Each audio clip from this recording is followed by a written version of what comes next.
та моя родина, як і всі жителі країни, 24 лютого 2022 року проснулась від самих страшних вибухів в нашому житті. Це було десь о 5 ранку, ми проснулися і ми почули перший вибух, але чомусь я не злякалася. Я подумала, що це щось в дворі, якесь колесо в машині пробило чи ще щось. Я забрала дитину з її кімнати і ми знов лягли спати. Але буквально через декілька хвилин ми почули такий вибух, що мені казали, що мій балкон зараз вилетить до мене в кімнату.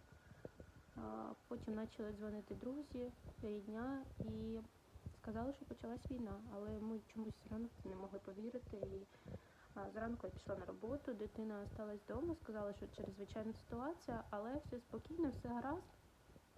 Коли я йшла на роботу, я бачила, що люди кудись їдуть, знімають кошти з банкоматів, величезні черги в магазинах, всі скуповують продукти, якась дика паніка.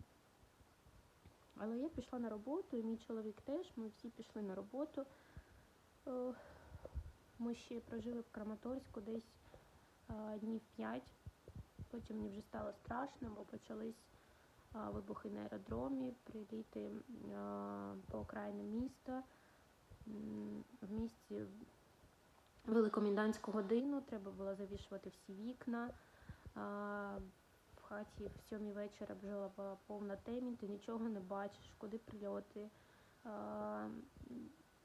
де що відбувається, ти нічого не бачиш. Було дуже страшно, тому ми вирішили поїхати на нашу дачу. Це Голубі озера, селище Зелений Клін, це під Лиманом. 15 хвилин їзди від Лиману. Коли ми приїхали туди, було все добре, було все прекрасно, Боже, свіже повітря, тиша. Ми жили таким, взагалі, не знаю, якимось спокійним життям, окрім нічого немає. Да, уроків не було, нічого не було, роботи вже теж не було. У нас залишились якісь кошти, які в нас були.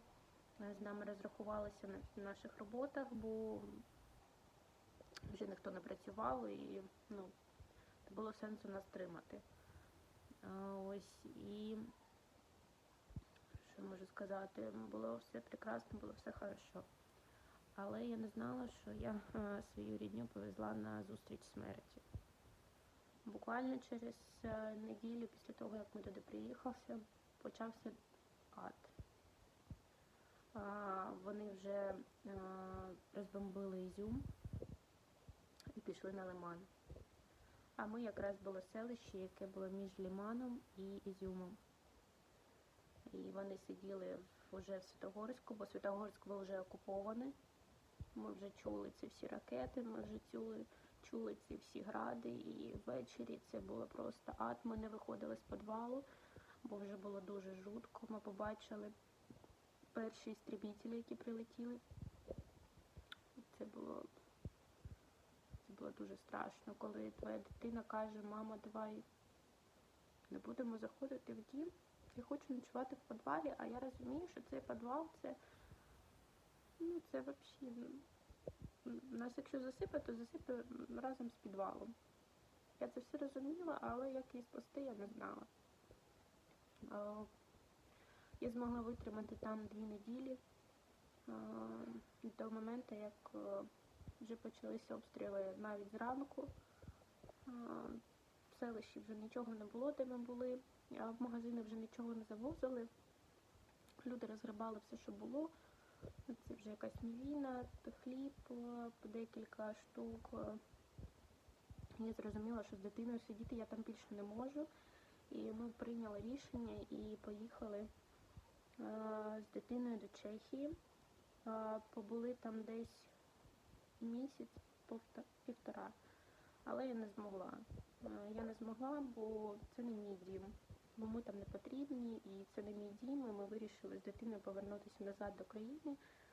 Ми повернулися. А на той момент чоловік вже знайшов квартиру в місті Умань. Тут спокійно, але теж були прильоти. теж бувають ракети, але вони, слава Богу, прилітають мимо і ми можемо спати спокійно. Да, це дуже дорого знімати квартиру, ціни дуже великі, від 10 і вище, але зарплатня десь взагалі зарплатня копійчна. Вдома було легше, тому що вдома в нас була своя квартира, в мене була улюблена робота, ми жили, як то кажуть, ні в чому не нуждались. А зараз, так, зараз дуже важко. Важко дитині, тому що нова школа, нові діти, нова адаптація, це дуже важко. Але ми тримаємося, ми віримо в перемогу, ми віримо, що ми обов'язково повернемось додому і все це закінчується колись.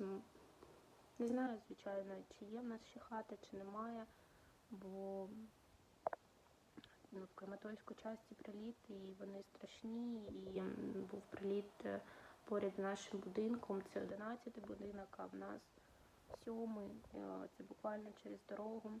Я не знаю, як там зараз. Що там зараз, взагалі нічого не знаємо, бо немає нікого, щоб нам сказали. Але ми віримо, ми відстоїмо, ми віримо в нашу перемогу.